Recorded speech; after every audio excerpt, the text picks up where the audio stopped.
All right, well, welcome everyone. Thank you for joining our innovation webinar today. We've got a really interesting topic, sort of on the cutting edge. We're going to learn about solar highways, and we've got some great panelists that our moderator, Jamie Barber, will introduce shortly. First, I just want to say a couple words about the organization and what this is and why we do it. But NARUC was started in 1889. We are a nonprofit membership.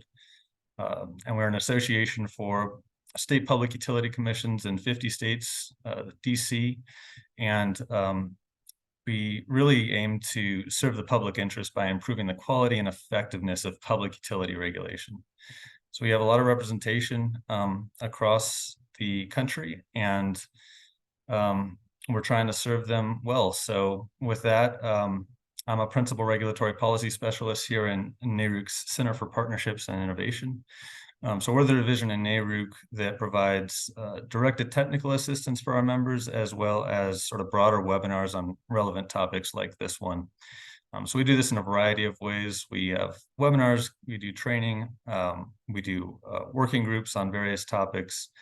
And so if you want to learn a little bit more about that, we'll post this presentation online. You can check out our website, naruc.org/CPI. We do want to thank the Department of Energy for funding this effort, as well as many others that we work on. Otherwise, we have an upcoming innovation webinar next month as well, Powering the Future, Transforming Energy Distribution with Artificial Intelligence. That one will be on December 14th, so join in as well if you can. Otherwise, I'm going to turn it over to Jamie. Just before I do that, the Q&A feature will be available throughout the presentation from our panelists, and we'll address those at the end after their presentations. As a reminder, this presentation and panel will be recorded and posted to our website. So for those that don't catch it today, you can share the link with them and they can watch the recording later. So with that, I will turn it over to Jamie Barber with the Georgia Public Service Commission. Thanks, Jamie. Thanks, Elliot. During this webinar today, panelists will discuss recent developments that are advancing coordination between State Department of Transportation and utility regulators regarding aligning public-private partnerships to bring the development of electric highways to fruition. This was also included as part of the bipartisan infrastructure law, which was signed into law November 15, 2021. This topic may be new to some, but not 100% new for me, as I'm familiar with the solar right-of-way project. The Georgia Public Service Commission approved a 1 megawatt project in 2016. This project was completed in 2020. As this was not the first right-of-way solar project, this project did provide a first for something. I will not take away from our first speaker's presentation. Now I will introduce our first two speakers. They will be combining their presentation. The first presenter is Allie Kelly. Allie is the Executive Director at the RAY, which has developed an 18-mile stretch of interstate in Georgia. Allie is a native Atlantan and has been part of the organization since its founding and has worked with Georgia DOT and the Federal Highway Administration to deliver more than a dozen projects from concept to construction on the RAY. As I mentioned earlier, I worked with Allie and Georgia Power on one of those projects.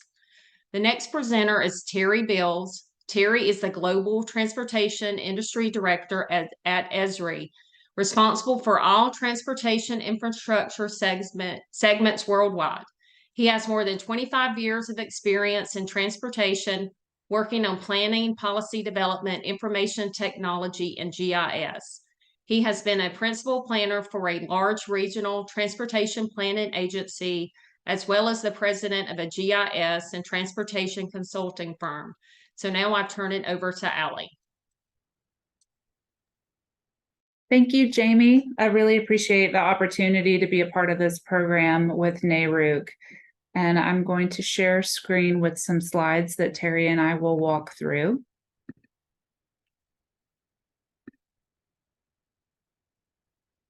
Is everyone able to see the slides? Yes. Okay, great. So let me give you a little bit of background on the Ray. My name's Allie. I'm the executive director. We're a nonprofit organization and we're based in Atlanta, but we're now operating nationally as a nonprofit organization, partnering with agencies in the public sector to build net zero infrastructure in the transportation and the energy sectors.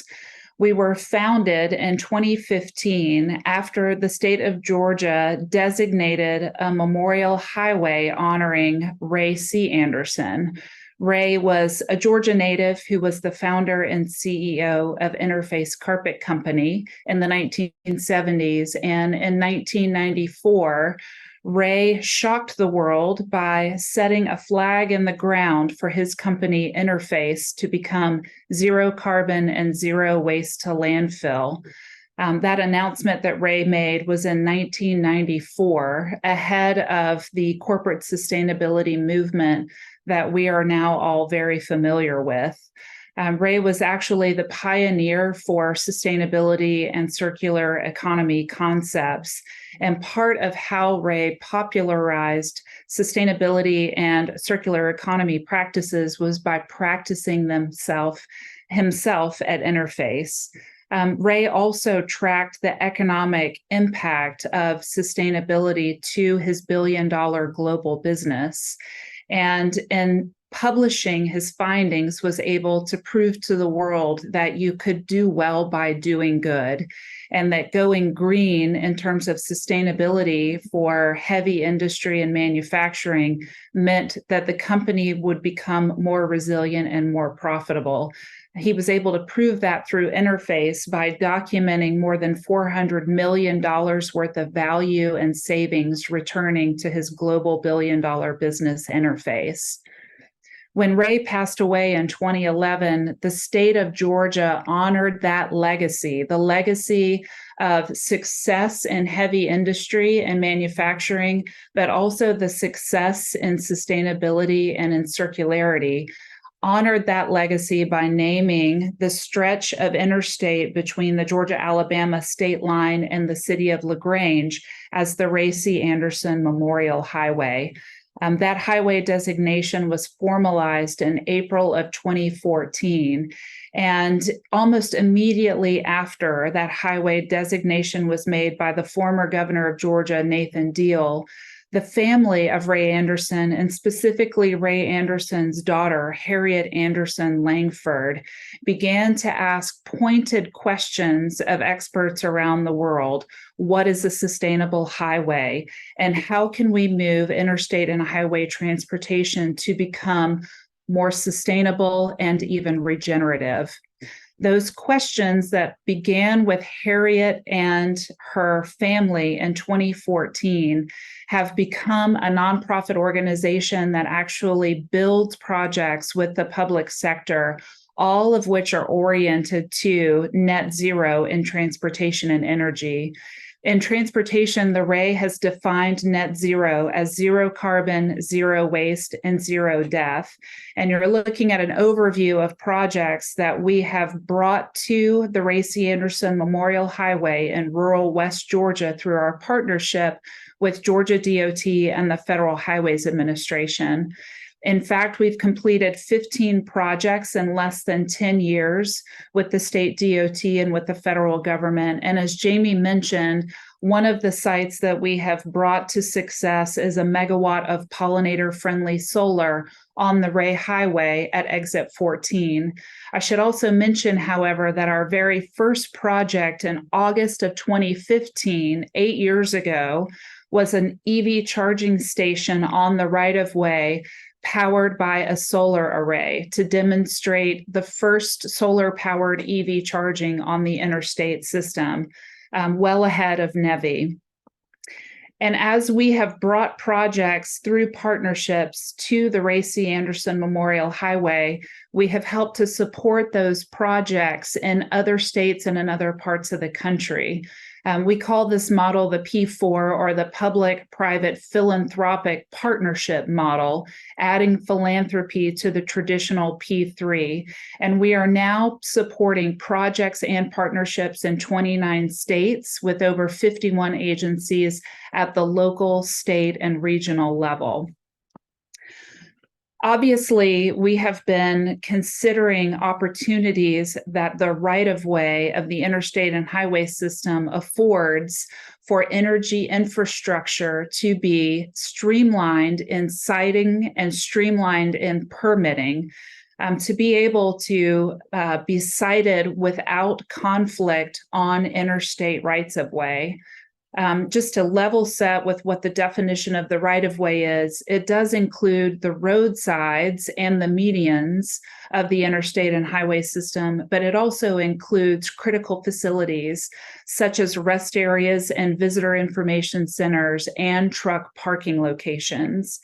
And in 2021, after the RAY's successful completion with Georgia Power and Georgia DOT of that megawatt of pollinator-friendly solar, the federal highways complemented and supported the use of the right-of-way for energy infrastructure by issuing official guidance that creates a new class of projects for the right-of-way that are called clean energy and connectivity projects.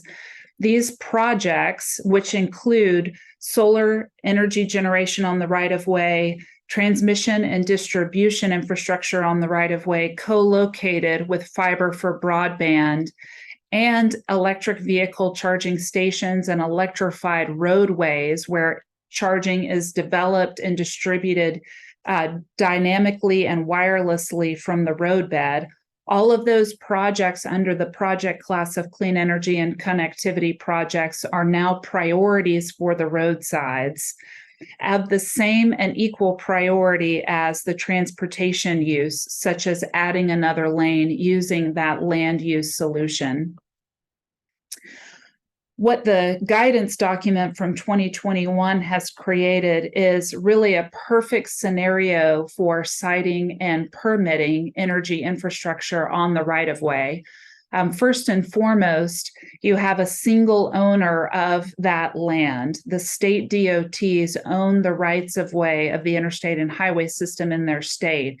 And that means also that you don't have private ownership that could lead to court challenges, conflicts around the need to exercise eminent domain. And it also neutralizes community opposition to large-scale projects, including solar and interregional transmission projects. Also, the Federal Highways guidance includes streamlined permitting and accommodations policies within the document, including the exception from the federal fair market value requirement for renewable energy facilities. So from the federal perspective, the fair market value requirement can be waived. There is an inherent exception due to the environmental value of these projects. And also there's an existing categorical exclusion for environmental permitting requirements for projects that occur entirely within the operational right-of-way of the interstate system. So in combination, what this creates for transmission and distribution projects and solar projects on the right-of-way is the most accelerated opportunity to go to ground and begin construction and execution of these projects from both the siting and permitting perspective. Just to give you some examples of what these projects look like in real life. This is the pollinator-friendly megawatt of solar on the Ray Highway in LaGrange at exit 14 of Interstate 85 with its pollinator habitat in bloom. This was actually the very first pollinator-friendly solar on the right-of-way in the United States. And on the left-hand side of the screen, you will see the Badger Coulee overhead transmission line that was installed on Interstates 90 and Interstate 94 right-of-way, a project that completed in 2018, and which created a regular collaboration between the Wisconsin DOT and the Wisconsin PUC. And then going from those first projects or those notable projects to the opportunities at scale for solar and for transmission in the right-of-way, you will see a simple overlay with the macro grid, which is scenario D3 of NREL SEAM study indicated in black lines, and then the nation's interstate system indicated in this simple map in blue lines, which shows you it demonstrates almost a hand in glove opportunity for interregional transmission and for critical grid strengthening and interties to be achieved through the land use solution that is offered in the nation's right-of-way. I'll quickly walk you through how we at the RAY facilitate these projects on the right-of-way. You'll notice that the RAY is doing this work in partnership with Esri, our technology partners in GIS. And I'm going to quickly thumb through some slides of what our right-of-way solar mapping tool can produce. These are the right-of-way parcels held by Iowa DOT. And Esri's right-of-way tool achieving a simple solar radiation analysis of those right-of-way parcels, with the parcels receiving the most solar radiation lighting up in bright red. The tool actually accomplishes a much deeper analysis by combining solar radiation, an aspect of the parcels, with an examination of surface characteristics and slope and elevation of these parcels. When you take into account parcels and corridors of parcels that have the best solar radiation with the least surface conflict, like tree cover and facilities, with appropriate slope and elevation, those parcels are demonstrated or light up as bright green in the solar suitability tool because they are the most suitable parcels and corridors for solar development. And once we have identified in aggregate what are the most solar suitable parcels and corridors, we can then go in with 3D modeling technology within the same Esri tool that allows us to specify the configuration of the panels and the configuration of the solar rows themselves to create 3D models on specific parcels that we are considering with the state DOT for development for solar. When we've developed those solar arrays as 3D models, we can then undertake really unique community impacts analysis inside the tool and inside those 3D models. So what you're looking at is an analysis of viewshed interruption due to a 3D model of a solar array that we have built on the roadsides in Iowa. And as you can see from this slide, we have adjusted the solar array by taking away a few panels in order to preserve the viewshed from what is a scenic turnaround along Iowa's interstate system. When we've achieved the final configuration of the solar array in 3D model, we're then able to pull, using EPA's equivalencies, information about how much power is produced by the 3D modeled solar array, how much that represents in CO2 equivalent offsets, and how many electric vehicles or homes could be powered from each solar array that we draw into the interstate roadsides.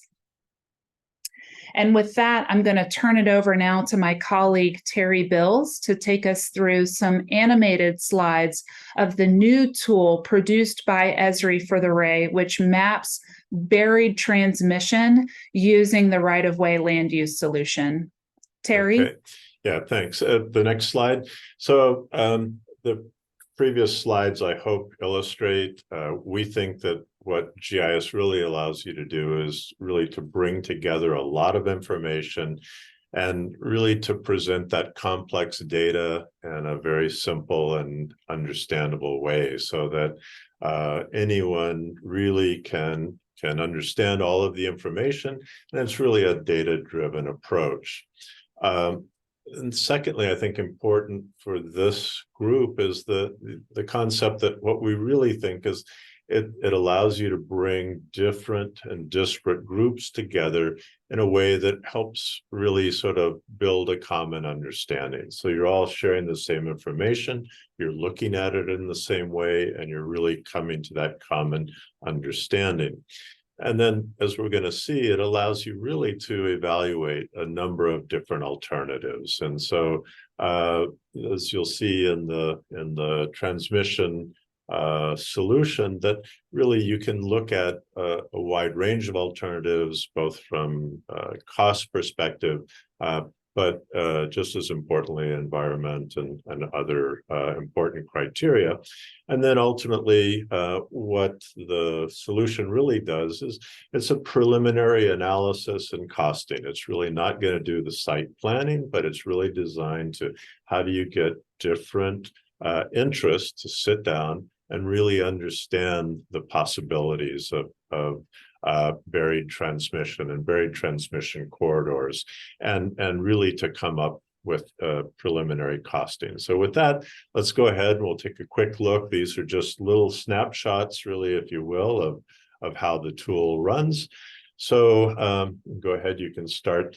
So what we've done is assembled a wide range of information. You're seeing that we have the urban areas, we have pipelines, electric transmission lines, a great deal of information. And really what we're doing is that we want to buffer so that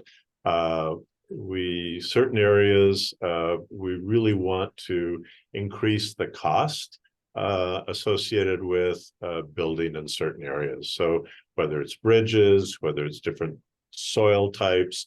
And so we take all of that information and then we really build it into a model, which allows us to understand the suitability along corridors. So you're looking at all of that analysis, and we're going to zoom in here and take a look at a section of roadway, and you can see that's the distance from the roadway. And now we're going to overlay the surface model, and you can actually see it's quite varied terrain there.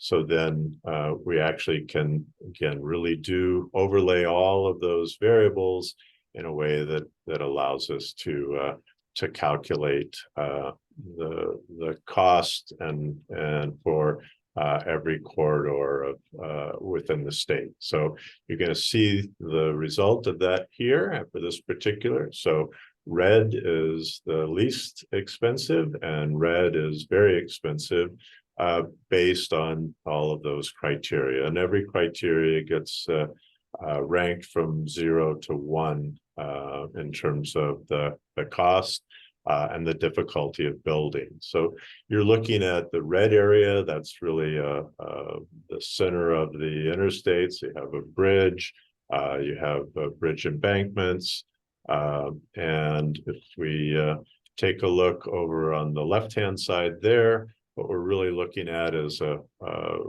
railroad. And in this particular case, we're looking at, there's actually a water area, water body. There's actually different soil types that are more expensive, and then different geology that makes it more expensive. So all of those factors are factored together, and it really gives us then these models. So next slide, Ali.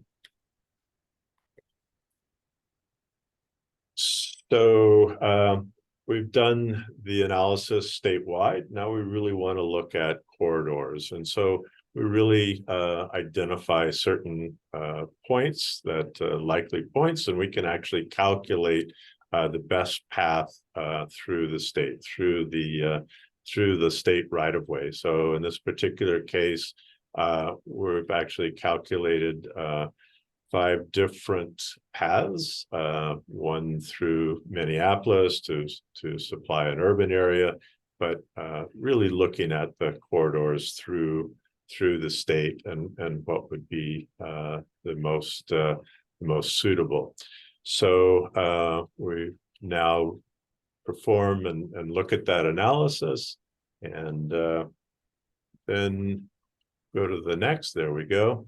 And so we can then cost that out. So we'll take one of those corridors and we'll actually look at the costing. So you'll actually see we actually have created a little model, the boring cost per foot and the trenching costs, and then the cost for each of the vaults.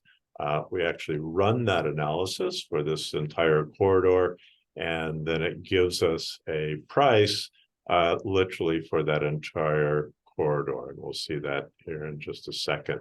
So you can, it's still running there. And so there's the results. So for the trenching, 270 miles at $50 a foot. So that actually comes out to 71 million. And again, we can really do that for any of those corridors. So we get a total price in that particular case, 92 million for that entire corridor. So we want to go to the next example. And here we look at where we would place the vaults. So our software actually allows you to place those vaults every 2,000 feet and build that in, and then really go in and look at the very specific least cost path, if you will, through the network. So that's really what we're looking at here, is the cost through the network, the path that it would take, and where you would place those vaults. And then we're actually going to take a look at specific alignment here, and we're actually going to go underground. So what we need to do actually is to build the vault, the underground cables and the tunnels for the 2 cables and the depth, and that then actually gets displayed in 3D underground and running down the right of way. And so now we can come back up and actually take a look at any other vegetation and other costs. So we actually put a 50-foot clearance, vegetation clearance, and we pull in other information, in this particular case, LiDAR information on the vegetation, so that we really can look at that entire corridor and understand any additional costs due to vegetation clearance. And we'll move down the roadway here a bit. We'll actually see that we do encounter vegetation that we would actually have to clear, and that cost actually then also goes into the calculation. You can see exactly what would need to be cleared. So really what this is designed to do is, and these little snippets, snapshots, give you a sense that what we're really trying to do is to create that planning level exercise that allows you to really see in quite detail what the cost, what the optimal alignment, and where you can actually best site that buried transmission. And again, the idea is that really sitting down with the interested parties and really being able to, between the DOT and the PUC and others, how can you really look at creating those optimal alignments? So Allie, back to you. Yeah, that was great. Thank you, Terry. I think that the next step that is needed is the coordination and collaboration of organizations just like NARUC and its members. So we know what the federal position is. The Federal Highways Guidance has made it clear that the right-of-way is a priority for solar projects as well as transmission and distribution projects, and that barriers are removed for developing these projects in the right-of-way, in so much as the barriers are federal in nature. So federal fair market value requirements are, there are exceptions. There is a categorical exclusion to environmental permitting, and the siting is streamlined with one state DOT landowner in every state, no eminent domain, no costly delays due to community opposition or legal challenges. And you've got a variety of agencies that are marshaling resources and coordinating now to facilitate these projects across the whole of the federal government. Why would the state DOTs participate in these projects? Not just because the Federal Highway Administration is encouraging and facilitating the projects, of course, but also because the state DOTs have something selfishly to gain out of these projects, which is to extract some revenue from the land option, the land use option that the right-of-way provides. So this is broadly being discussed and evaluated by state DOTs as a diversification of transportation funding by leveraging the right-of-way as a land use solution for these projects, and thus leveraging land fees related to the leasing of the land for these projects. So we know why the state DOTs are involved, we know what the federal position is, and we know why the energy sector is wanting to get involved because of all those streamlined and all of the facilitation. So how do we start? And we start by using tools which Esri has created for public agencies to use in partnership with the RAE. And that would be our next obvious step with NARUC and its members, is to engage in geomapping of potential right-of-way projects together, and to do this as an interagency process that brings together the DOT and the PUC or the PUC, following that Wisconsin model.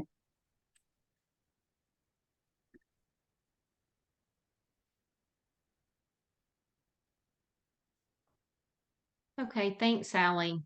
Just a reminder that if you have any questions, please put them in the Q&A feature. After we finish with our last presentation, we will be responding to questions. Our last panelist is Julie Peacock. Julie is an advisor on technical assistance and utilities at the Joint Office of Energy and Transportation. She is responsible for coordinating their work on energy development and rights of way. At Pacific Northwest National Lab, she works on projects related to energy and transportation policy. She has a special focus on strategic stakeholder engagement and enjoys projects that involve designing opportunities for structured decision-making amongst groups with divergent interests. Prior to joining PNNL, Julie held several senior positions at the Oregon Public Utility Commission. Julie. Great. Thank you so much. Sorry, I couldn't find the mute button. That's always how it is. Well, thank you everybody for joining today. I don't have that much to go over, but I was hoping that we would have some dialogue about what's interesting to you, what questions you have, things like that. So I just have a few slides to share about what is the Joint Office and what is it that we do here. The Joint Office was created by the Bipartisan Infrastructure Law, and what it is essentially is an amalgamation between the U.S. Department of Transportation and the U.S. Department of Energy, and it's looking at those spaces that overlap between transportation and energy. And I think one of the most recognizable projects that the Joint Office is supporting is related to the National Electric Vehicle Infrastructure Program, or the NEVI program, and the Community Fueling Infrastructure Program related to developing EV charging stations.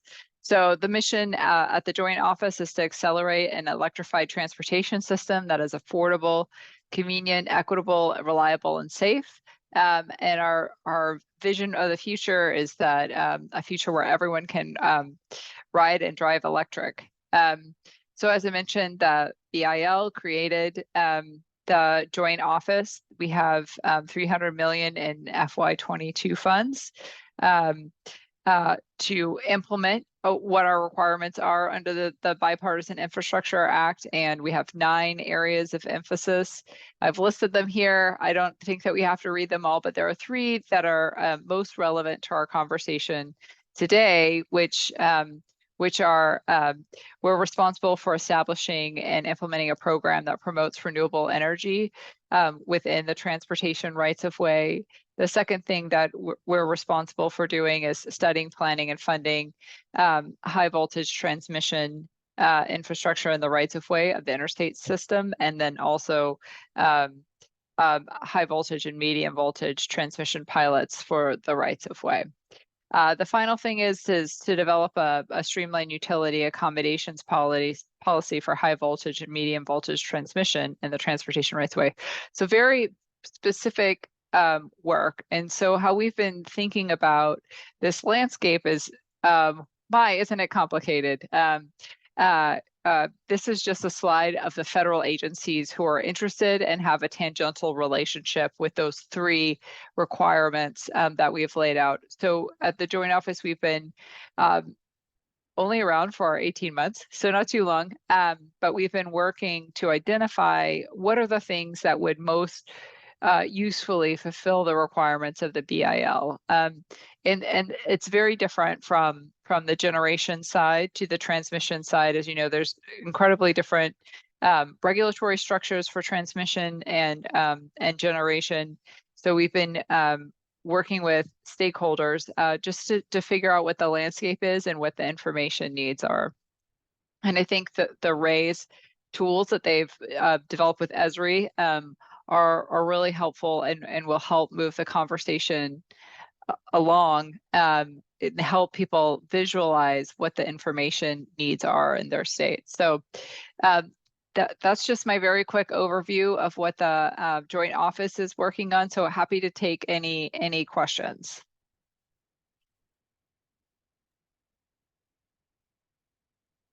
Okay, does anyone have any questions? I'm not seeing any in the Q&A feature.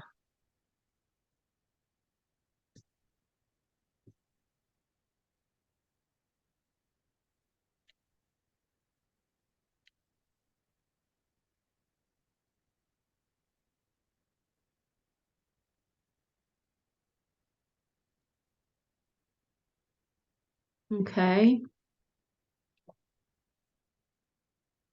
All right, Elliot, I'm not seeing any questions coming through. Yeah, I guess I could kick one I off. did. I Here just we see go. one. Okay. Here we go. Thank you for that. Would love to hear more about the plan for state and federal coordination.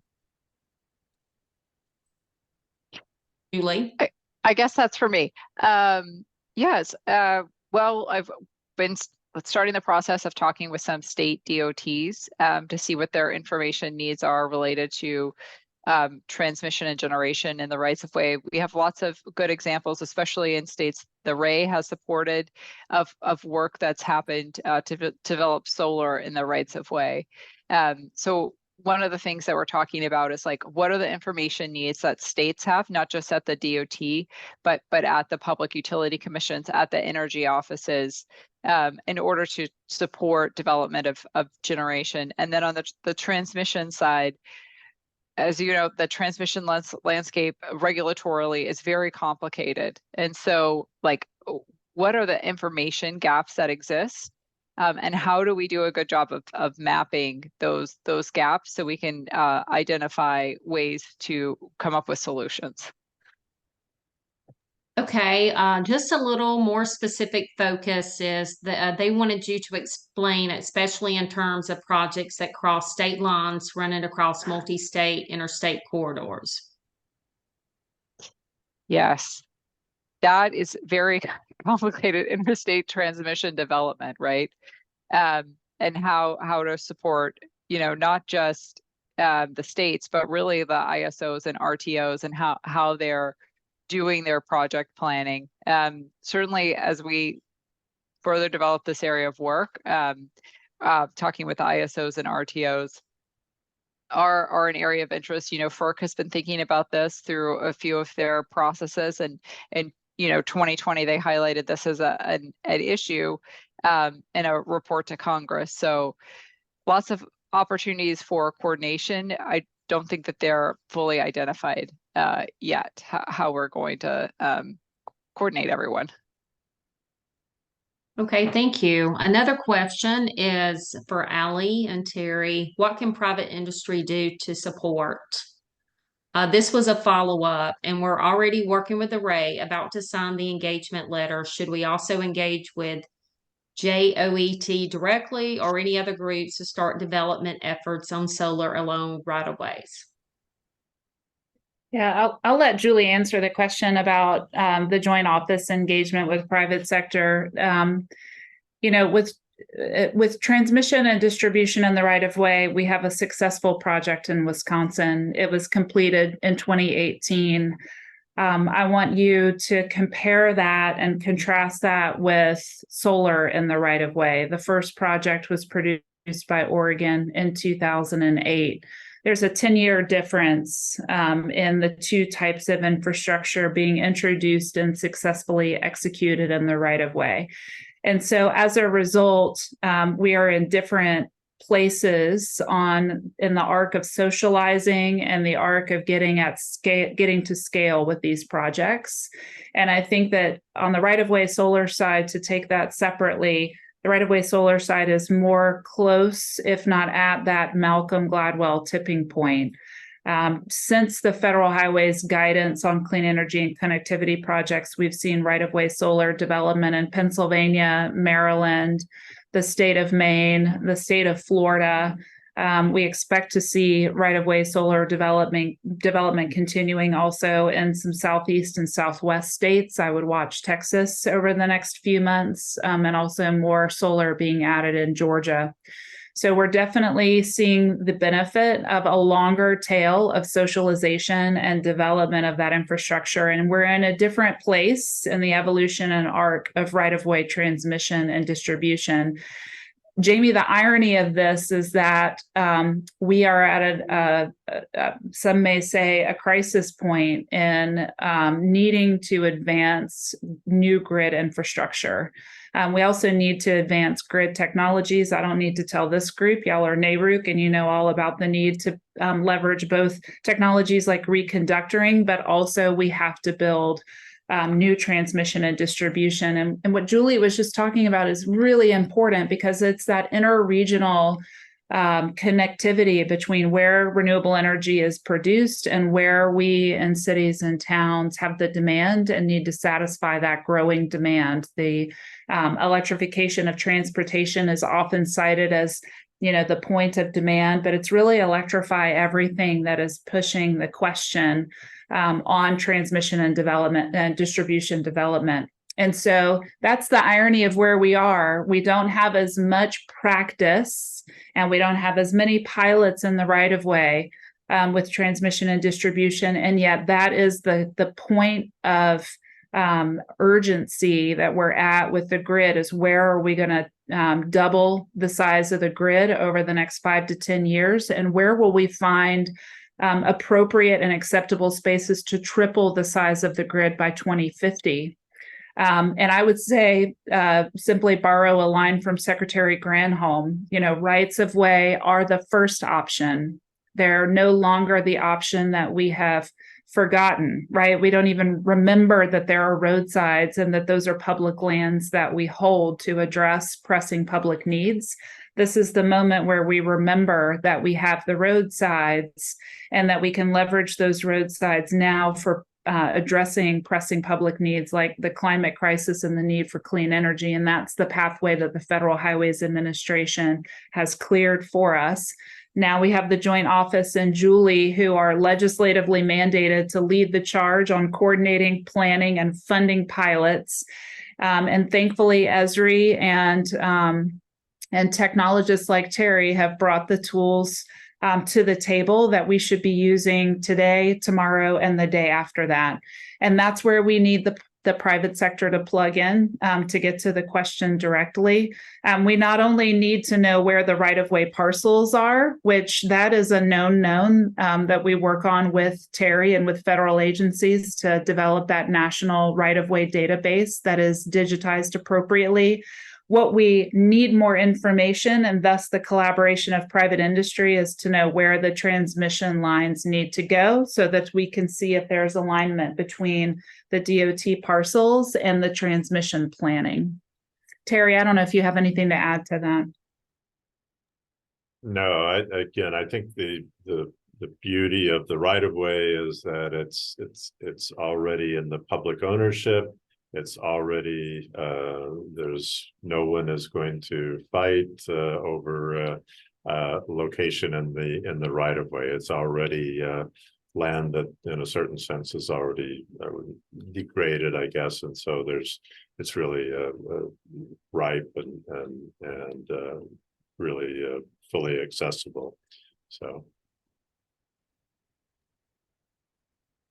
Jamie, Julie, do you have Yeah. anything else to add? On the question of what private industry can Yes. do, I think like we're sort of in the space, especially on the transmission piece, of like understanding what the issues are to development. I think from the federal government's perspective, like the Grid Deployment Office has been working over the last year to do a lot of work on the transmission needs study or the National Transmission Plan, and mapping for rights of way is included in both of those studies. So thinking about like how we can work together to identify the blockages to doing that development, and bringing those to the federal government. The Department of Energy has an incredible convening power, and is really good at bringing people together to identify the issue spaces. So if there's something that you see as being one of those issues that needs to be identified, reaching out to me is a great thing to do to start that conversation. But I think generally for industry, bringing that up in planning forums, whether that's at an RTO or ISO, whether that's at a state commission, whether that's FERC, to get the transmission developers or independent power producers or utilities to start thinking about land use a little bit differently than they have in the past. I think that could really amplify the work in this area. Okay, thank you. Not seeing any additional questions. If anyone has any, please go ahead and put those in the Q&A feature. But in the meantime, does any of the panelists have anything that they want to say? So I guess I would add, we did work with the industry associations really that actually build these and to really gather these requirements. I want to emphasize that the weighting or different requirements can easily be built into the analysis, so that we anticipate that the analysis is going to be a little bit different in different regions of the country. And so the technology does have the flexibility to build in other criteria. Okay, Allie or Julie, do you have anything? I would just add, I think this is, it's probably unfair to say that the right-of-way is forgotten. I think that the history between departments of transportation and the energy sector, utilities and energy regulators, has not always been an easy road of history, and it has not facilitated collaboration at this moment in time. And I think that there's going to be intentional coordination that is going to have to happen, not just federal and state, but at each state across from the DOT to the energy sector partners, including the RTOs, the regulators, and the utilities and developers themselves. I want to say, from an organization that works daily with transportation agencies, there is a transportation crisis that is different from the crisis of needing to expand the grid. In transportation, we have a funding crisis. We are not satisfying transportation funding needs with the trust fund. And there's no pathway for the trust fund to sufficiently fund transportation infrastructure and maintenance going forward. And so understanding that transportation agencies are interested in value streams that can help to solve their transportation funding crisis in some combination, not talking about silver bullets here, but really a good old Southern buckshot approach at how to diversify revenue and funding for transportation. And that is what is the practical mindset behind the right-of-way being opening. It's not just that a guidance illuminated the pressing public needs that can be addressed by using the right-of-way for clean energy and connectivity projects. That's certainly part of it, but to just be practical and blunt about the situation, the right-of-way has been held closely by DOTs, and they have borne all the costs of maintaining that right-of-way for more than 60 years. And we're entering into a paradigm where DOTs understand that their stewardship of the right-of-way for best and highest use in partnership with other sectors and with private sector partners can actually be a part of the buckshot approach at addressing the funding crisis by generating new revenue streams.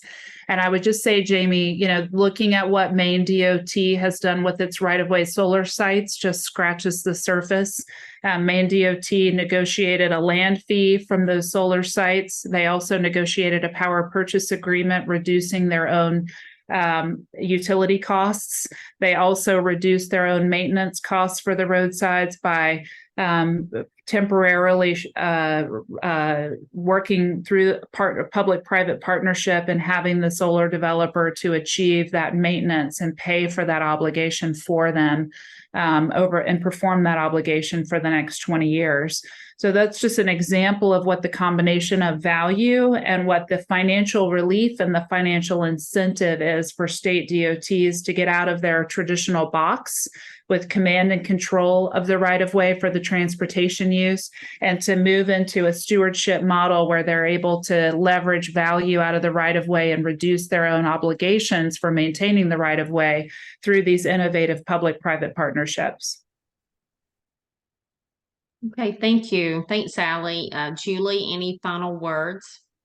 Well, hold on. I think we may have gotten a question. Nope, just love it. So, Julie, any final words before we conclude?